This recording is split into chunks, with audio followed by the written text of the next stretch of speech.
ہم لوگ حضرت ٹیپو سلطان کے مقبرے پر حاضر ہیں اور یہ مقبرہ میسور کے قریب موجود ہے۔ آپ نے یہ جملہ تو شاید سنا ہوگا کہ گیدڑ کی 100 سال کی زندگی سے شیر کی ایک دن کی زندگی بہتر ہے۔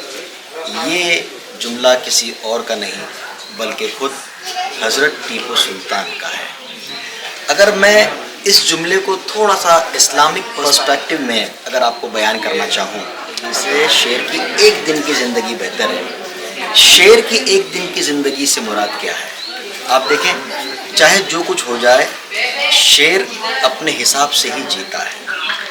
شیر مثال کے طور پر اس کی جو خوراک ہے اسے پتہ ہے کہ وہ گوشت کھاتا ہے، وہ مر جائے گا لیکن کبھی بھی گھاس نہیں کھائے گا۔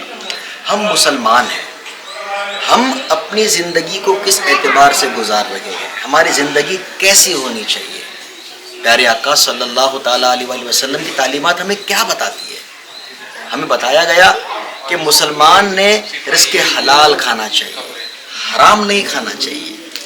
شیر گھاس نہیں کھاتا، مر جائے گا گھاس نہیں کھائے گا، کیوں؟ اسے پتہ ہے میری خوراک گوشت ہے، گھاس نہیں ہے۔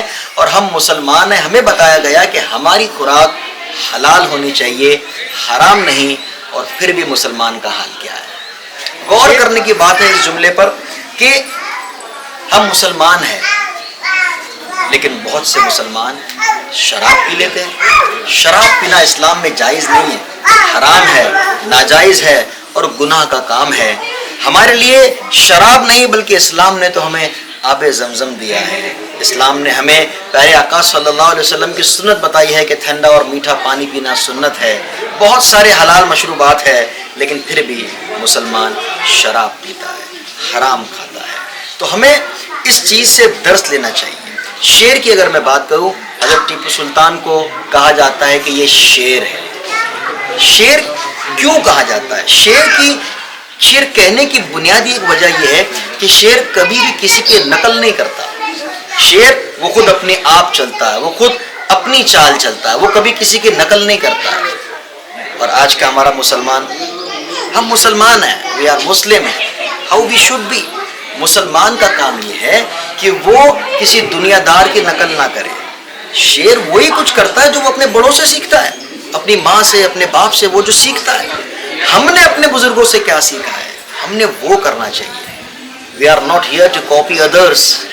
We are here to act upon the sunnah of رسول اللہ صلی اللہ علیہ وسلم۔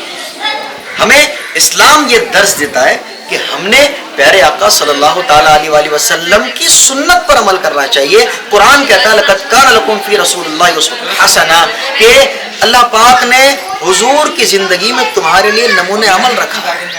حضور کی زندگی ہمارے لیے مشعل راہ ہے، ہمیں ان کی نقل کرنی چاہیے، ہمیں ان کی سنتوں پر چلنا چاہیے، ہمیں ان کے فرمانوں پر عمل کرنا چاہیے۔ یہ جملے ٹیپو سلطان کے ہمیں بہت کچھ بیان کر رہے ہیں، ہمیں بہت کچھ درس دے رہے ہیں۔ اللہ پاک کی بارگاہ میں دعا ہے اللہ پاک ہمیں سچا مسلمان بنائے، ہمیں کہنے کی ضرورت نہ پڑے کہ میں مسلمان ہوں، آئی ایم اے مسلم، بلکہ ہم اپنے آپ کو اسلامی لبادے میں ایسا ڈھال لے، ہم اپنے آپ کو اسلامی تعلیمات پر ایسا عمل پیرا کر لے، ہم اپنے اعمال کو، اپنی گفتار کو، اپنے کردار کو اتنا سنوار لے کہ ہمیں کہنے کی ضرورت نہیں پڑنی چاہیے کہ میں مسلمان ہوں، بلکہ جو ہمیں دیکھے وہ کہنے پر مجبور ہو جائے یہ دیکھو مسلمان جا رہے ہیں، یہ دیکھو یہ نبی آخر الزماں صلی اللہ علیہ وسلم کے ماننے والے جا رہے ہیں۔ سچے مسلمان بنیے، فقط نام کے نہیں کام کے مسلمان بنیے، فقط نام کے نہیں پیارے آقا کی سنتوں پر عمل کرنے والے مسلمان بنیے۔ اللہ پاک کی بارگاہ میں دعا ہے اللہ ہم سب پر اپنی رحمتوں کا نزول فرمائے۔